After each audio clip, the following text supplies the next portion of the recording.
In the case of the larger community, when I went on to lycée, it was lycée taught in English, but for Turkish girls, and then of course Orhan's was for the boys' version of that.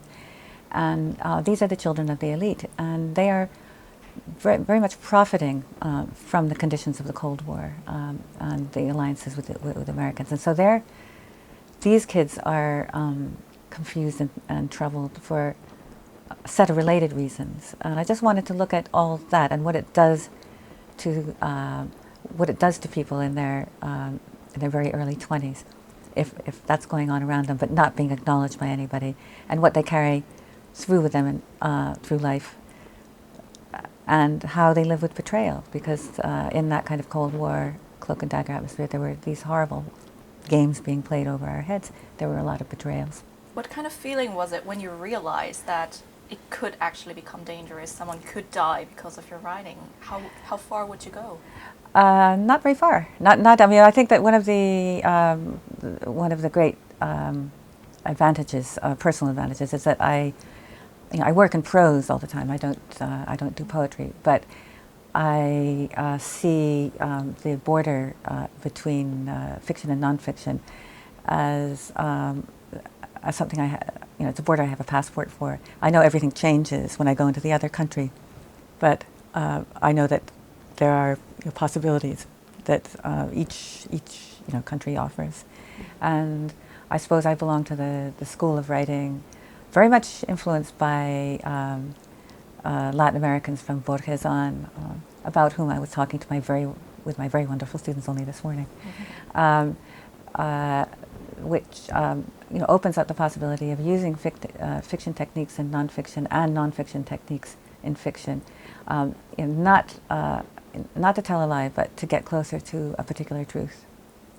And tell me, how did the Turkish press react on your book? I know that the Turkish press pays a lot of attention on what is written about their nation abroad. Yeah.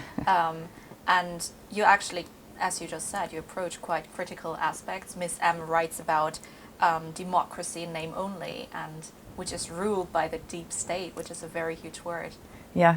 When it came out in Turkish, it was a very kind of scary moment in Turkey, just before the first Ergenekon arrests, and we all knew that something was going wrong, but we didn't know quite what it was. And when I gave my launch party and just invited my friends, I'd been working on these freedom of expression things. It's just people I've known for a long time.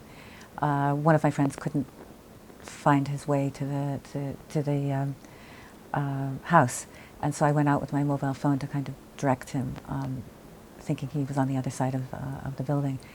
And I hadn't walked very many paces when I got surrounded by several details of bodyguards, state-imposed bodyguards, because these were all these people who were death targets, and they had their bodyguards, but they were competing groups. So that was the kind of atmosphere. But despite that atmosphere of fear, there was very, very open discussion at that point, the kind of most dangerous point of the deep state. I was actually on live television discussing the deep state, and so that was kind of atmosphere. People are very, very brave. They're very imaginative, very witty.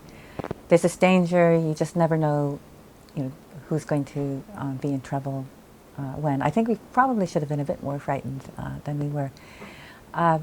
Because I'm a woman, because I'm a foreigner, I don't quite matter there. I matter mainly in that I'm Orhan's English translator. I matter. When I write journalism, in which I say the sort of things that you just quoted from the book, they don't. The authorities or the people in power don't like that kind of thing. Every once in a while, somebody would let me know that there was some sort of displeasure, or that I shouldn't be writing certain types of things. But generally, somebody like me is also very, very protected, because I work for the Western press. I'm well connected, and so it means that I'm free to say certain things sometimes that other people aren't.